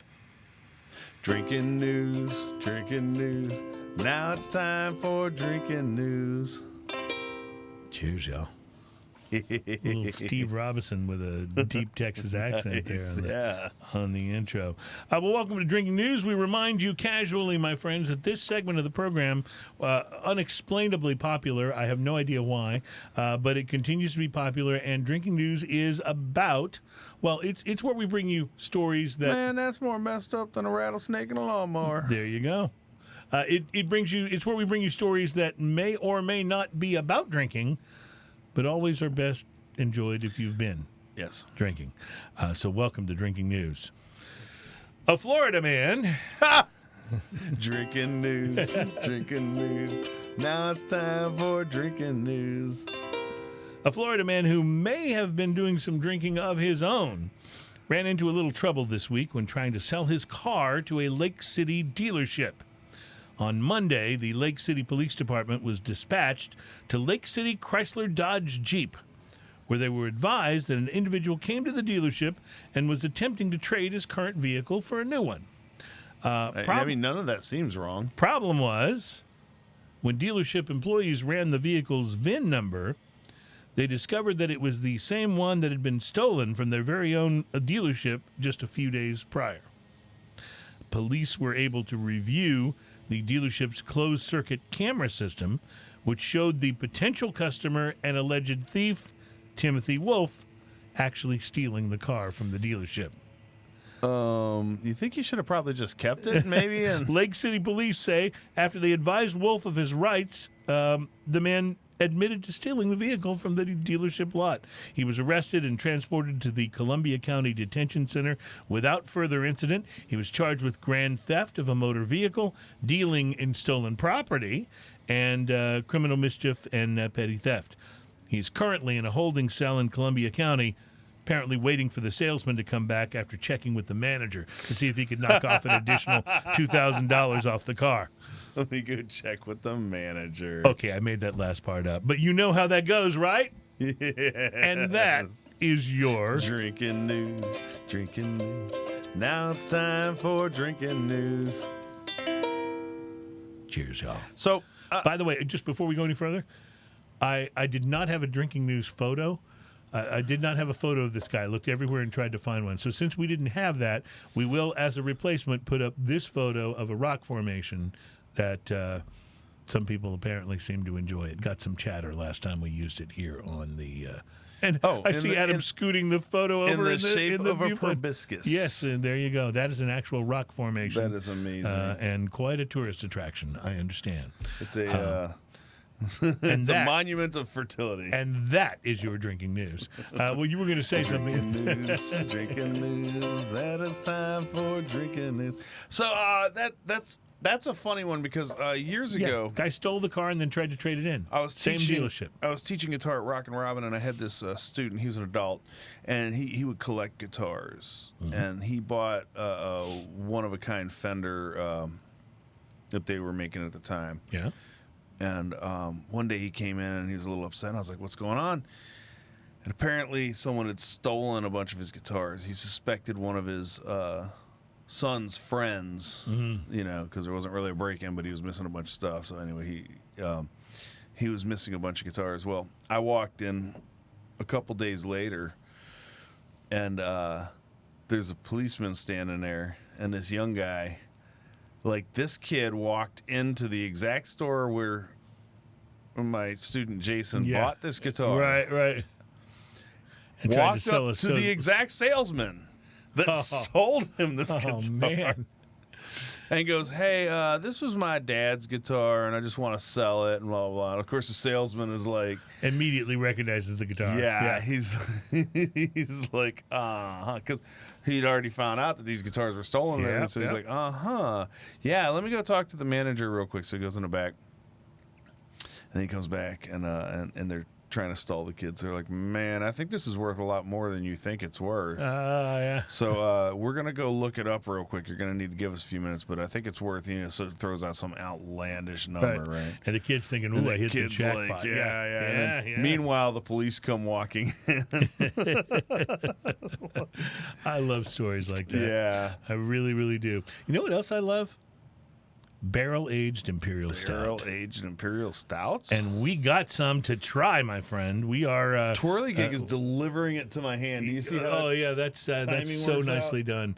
This is the 2021 Parabola. I almost said 2112 again. The 2021 Parabola Vintage number 12 Imperial Stout. I guess because it's vintage number 12. Maybe that's why my brain keeps jumping to 2112. Anyway, it's from Paso Robles, California. It's Firestone Walker. And as well known as they are for their great IPAs and for their 805 lager, they are also, I think it was really their barrel-aged stuff that actually put them on the map. They make the Mole Merkin. They make all kinds of crazy, just really great stuff. So let's get to this. While you're pouring, maybe hand me that box and I'll share some of the information that's on it. There's basically an entire novel on here. Yeah, so we got a few minutes left. If you handed this to the people over at Netflix, they could make like 3 seasons out of that. Probably so. And some of it would be in another language. That's right. Our brewery began in 1996, they say, when we delved into the rare art of fermenting beer in oak barrels. 10 years later, we took our barrel machinations to the next level by aging beer in vessels inherited from bourbon houses and other spirits producers. Ever since, the resulting beers have flown under the banner of the Proprietor's Vintage Series, which has become one of the most extensive barrel aging programs in the craft industry. Of all the beers in our Proprietor's Vintage Series, Parabola is the most notorious. It's always a beast of a beer with intense flavors of black cherry, dark chocolate, and roast coffee, yet each annual release also bears its own subtle imprint. For the first time ever, this edition was aged for 1 year in an equal mix of bourbon, rye, and wheat whiskey barrels. We talked about wheat whiskey, right? Mm-hmm. Accenting the beer's signature richness and intensity with the vintage-specific hints of black pepper and cereal grain. Enjoy this beer now or cellar it in a cool, dark place. Allow it to warm up in the glass when serving. So I think this was probably warmed a little in the case before we got it here, and this should be interesting. It was aged, barrel-aged in bourbon, rye, and wheated whiskey barrels, the 2021 Parabola. So first off on the nose, like raisin, dark fruit, oak. Almost like a fruit cake. It's got such dried intense. Fruit darkness. It's intense, and it almost has that heavy. It reminds me of the Goose Island stout that they put out each year on the nose. Or like a dark bread, even a little bit too. Okay, so flavor wise, I'm not sure what to say. This is fantastic. It's holy moly, Batman! It's got coffee. It's got chocolate. It's got. Kind of a beautiful bitter finish to it. This the oak when you dryness. Say bitter, it's like that bitterest of dark chocolate kind of bitter, right? Yeah. So if you've ever had like that 80-something% or those kind of things, right? Yeah. Oh, this is really wonderful too. Really wonderful. This is not something you sit down and like and drink a whole bunch of all at once. This is I want to sit and sip it. It is. It's like have a friend over, open up the bottle. You each pour a little, and you start telling really ridiculous stories while you sip on this beer. This with a little bit of chocolate. Yes. A little bit of chocolate and or some kind of kind of pastry. This is not beer for tacos. No. No. This is not your Taco Tuesday beer. This is it's so interesting. I love that coffee like bitterness to the finish and the oak dryness that follows that. It does finish chocolate. Really dry. And it's thick too. It poured out pretty thick. Pretty viscous. Pretty full mouthfeel on this. It's not sticky full. I mean, it is actually sticky because it's sweet, but it's not sticky. But it is not as sticky though as some stouts and barley wines that we've had. It's definitely wow, it's really good. There's so much going on. It almost is hard to pull out all of the flavors. There's almost a bitter, dark cherry in there, kind of sneaking around underneath it. Have you ever had dark chocolate covered almonds? Yes. I'm picking up a little of what reminds me of that a little bit as well. Yes. And then just because of a side note, because you said dark chocolate covered almonds, here in Texas we have Buc-ee's. Mm-hmm. Buc-ee's Certainly do. is quite the They're franchise. expanding. I understand there's one in Tennessee now, and is there? Okay, maybe so, in Arkansas. So Oklahoma. they're so brilliant with their marketing because they just sell how clean their bathrooms are, and they are. Yeah. And if you're traveling with any woman, that's where you have to stop because clean bathroom. That's right. And I Clean get bathrooms. that. That's actually and it works. And then you're in the store and you're surrounded by all this great stuff. And one of those great things in the store is dark chocolate covered pecans. Mm-hmm. Mm-hmm. And these things are so good they'll make you take back things you didn't even steal. You're preaching to the choir here on this one. Yeah. No, it's absolutely true. And they've got some other wonderful things in there as well. Their beef jerky is about the best I've ever had. It's fantastic. Like their beef jerky. And then there's a place in Center, Texas called Woody's Smokehouse. It's Center, Texas, which is roughly halfway between here and Dallas on 45. That has fantastic beef jerky as well. But they don't have dark chocolate covered pecans. Well, Parabola can probably be found, at least for a little while, in most places that stock the cooler, bigger beers. But man, is it good! This is a special beer. This is like you sit down with. This is a 12-ounce bottle, by the way, and it is a little boozy. Does it say what the ABV is? Yeah, it does. What is it? 13.5. Oh, well. 13.6 if you want to be specific. Color me completely not surprised. Wow. So it tastes a little boozy, but in a great way. You know, like the way a drink is made when you can taste the booze and it's just right. This is like that. I'm finding that I just want to take little sips, but I want to keep taking them. It's not a big gulp it down beer.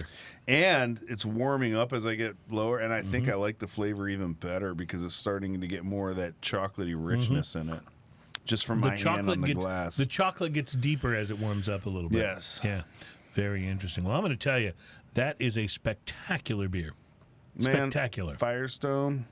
These guys just about crushed it. Yeah, they can just about do no wrong. I mean, and it's so interesting because when I think of Firestone Walker, the first thing I think about is the 808, and it's so light and crisp and refreshing and such a good I don't ever buy lager six beer. packs of 805. Or did I say 808? I mean 805. Which is by the way a great sounding bass drum. Yeah, that's why I said 808 because I was thinking the of the 808 kick. I was thinking of the 808 kick. You were going all Run DMC on us, but yes, as opposed to the 909 where you go all 9 Inch Nails, you know. Right, exactly. So good. What do we know about these things? I'm glad I understand what you're saying. I really do.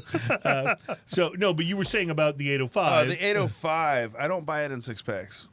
I buy 12 packs. Yeah, it's so good. Because it's just one, just toss them in there and have them in there. It's such a good, easy drinking beer. I love it. It's such a good beer. Absolutely love it. All right, we're going to take a break. We'll be back for our final segment, and we'll savor just a little more of this Parabola. But I would just say buy it. If you find it, buy it. If you like big beers of any kind, buy it. Adam, what do you think about this one? Yum. He just said numb. All right, we'll be right back. It's Smoking and Toasting, show number 252. We'll be right back.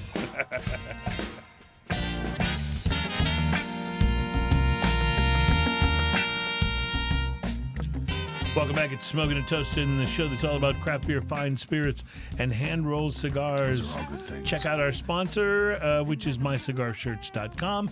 Great shirts for cigar lovers on the web, and you can find them at mycigarshirts.com because... Cigars. Yeah. The cap for the Firestone Walker says beer before glory. Oh, that's good. I really like that. That's a Florida man saying right there. Yes, it is. National Beer Lovers Day was celebrated this month. It was September 7th. And New England breweries have always held a special place in my heart because it was when I lived in Boston that I really discovered IPA.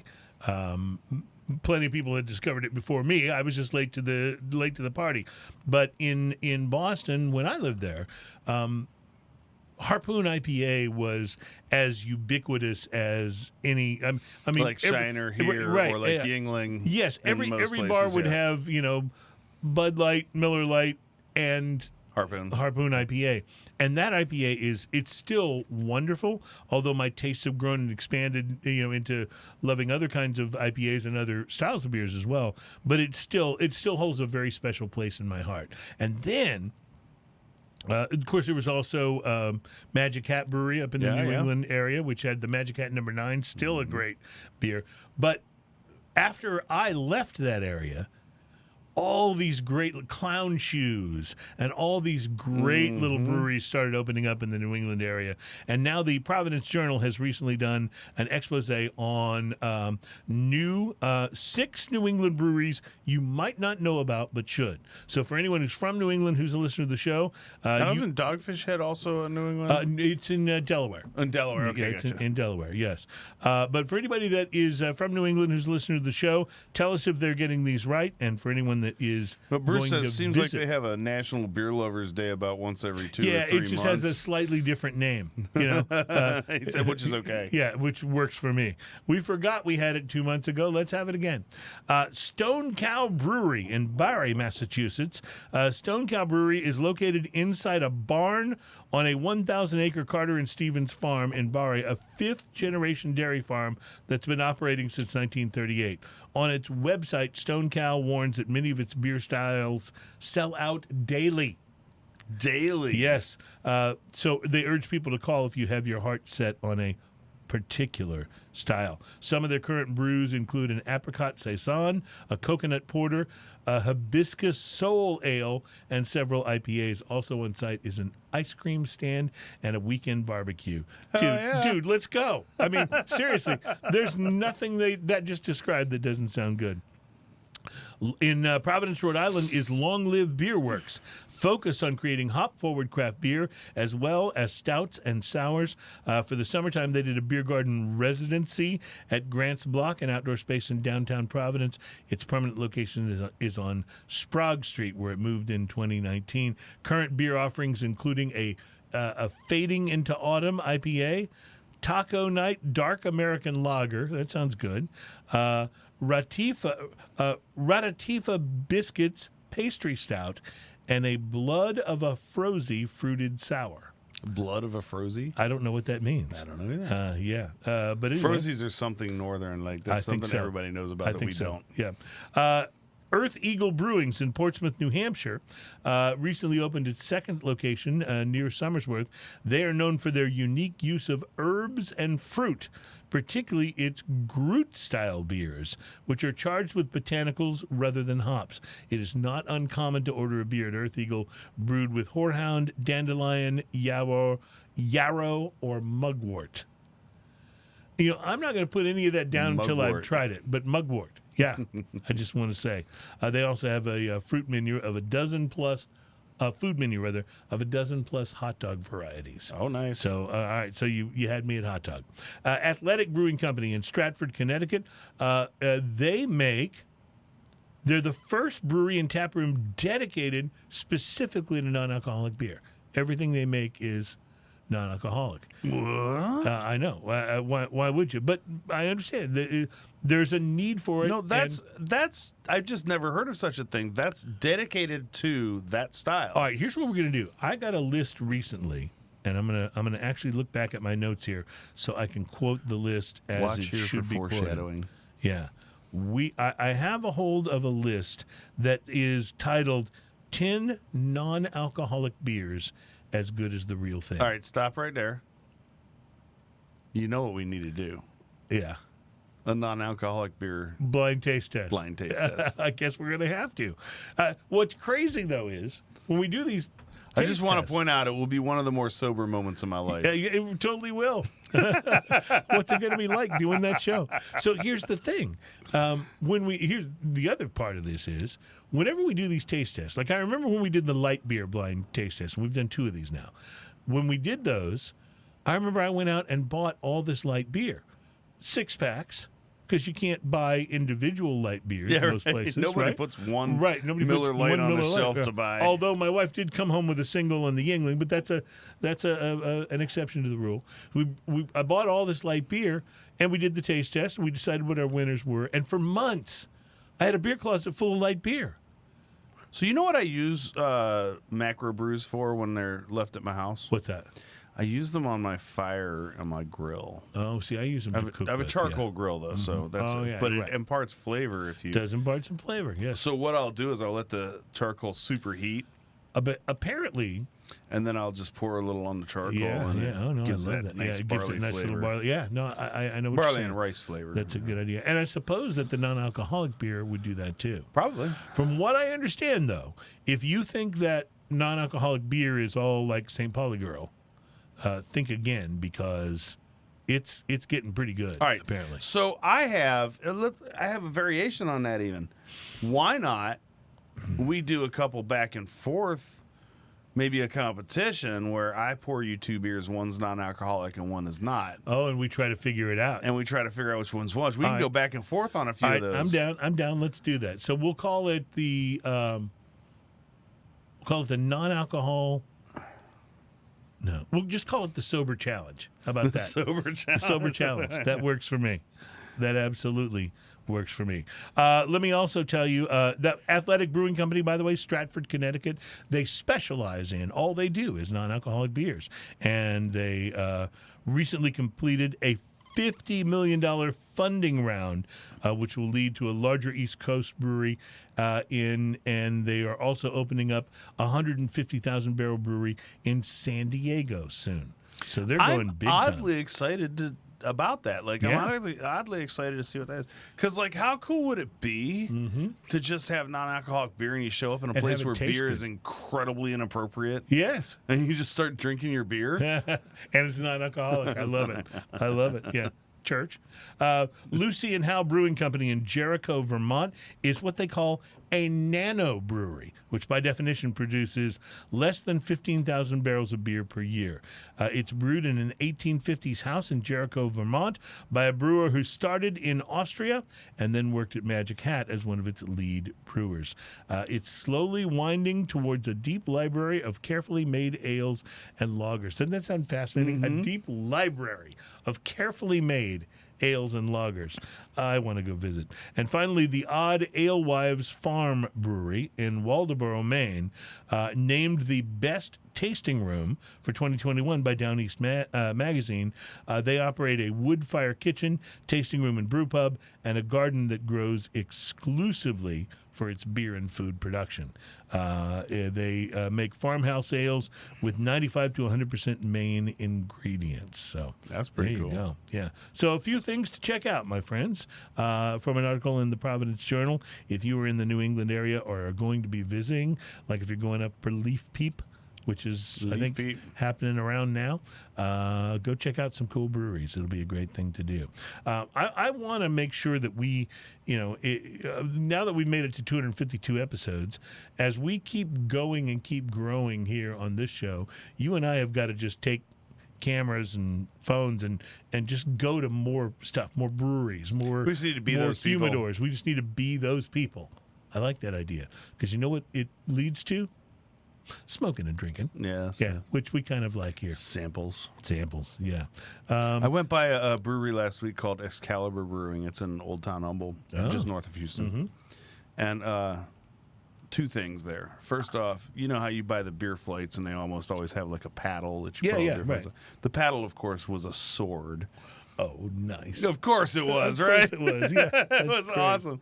That's and the great. second thing is I had what was possibly one of the best porters Really? ever. Wow, It that's was a big so statement. good. It's a big Barrel statement. aged porter made in house there. All right. Well, we'll have to go and check them out. Next week on the show, Trenton from Oliva will be Can't joining wait. us with, I think, some new Oliva cigars. So very excited about Double that. can't wait. We'll be on location. Any last thoughts, Ian, on our fine little Firestone This Walker is brew? so freaking good. Yeah. Like, it's so good. Like, I can't stop drinking it.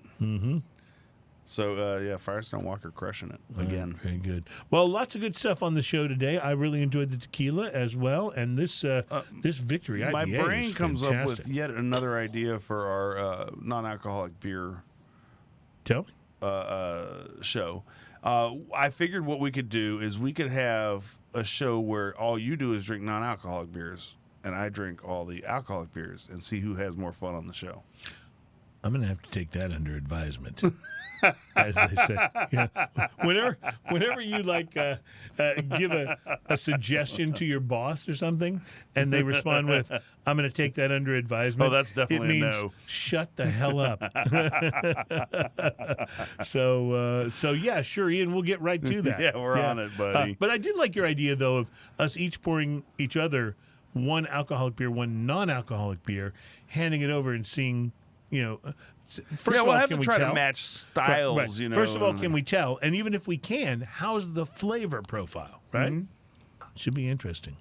Man, that Firestone Walker's so good. I wonder if Firestone Walker could make a non-alcoholic Parabola vintage. Not at 13.6%. No, of course they couldn't, and I don't know how they could get it out of there without good. that. Well, thank you guys so much for being a part of our show today. Thank you for listening and for checking out Smoking and Toasting. Thank you to Adam on the Wheels of Steel, Mary who handles our booking, and thank you most of all to you for being here and being a part Cruze. of Smoking and Toasting. Thank you. Oh, well, you're welcome. Oh, I'm almost out of What'd I here. do? Cheers. I got just a little tequila left, so cheers, y'all.